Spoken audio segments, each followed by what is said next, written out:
It's been 2 years since the Fairphone 4 was launched. Like other Fairphones, this device focused on sustainability as its main selling point, including the promise of 5 years of warranty and ambition to offer Android updates for a whopping 5 years of time.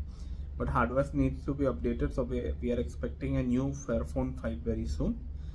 Android Authority has exclusive renders of the upcoming Fairphone 5. The renders are official. It has come from Fairphone itself. The biggest difference is that this time they have a revamped display, a slightly reconfigured rear camera module, a shifted position for the SIM and micro SD card slots, and two new colorways. The display, Fairphone 4 had a water drop display, but the Fairphone 5 has a modern makeover by a selfie cutout camera.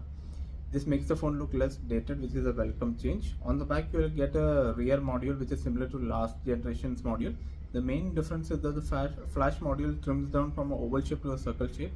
This gives a degree of uniformity on the back as all the elements are circular. It looks like it'll have two lenses and there's a third lens that will be a time of flight sensor. It will not have one of the best cameras, as Fairphone also has very poor camera and its price is very high for what camera they give. There will be a micro SD card slot and SIM card slot, both are below the removable battery. There will be three colorways, the usual black, there will be a light blue and a nifty new transparent model. The two new colorways replaces the green and speckled green models of the Fairphone 4.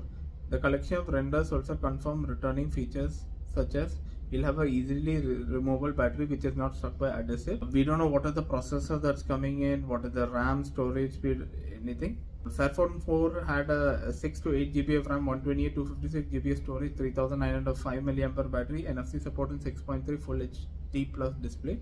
So you can expect very similar specs from Fairphone 5 as well.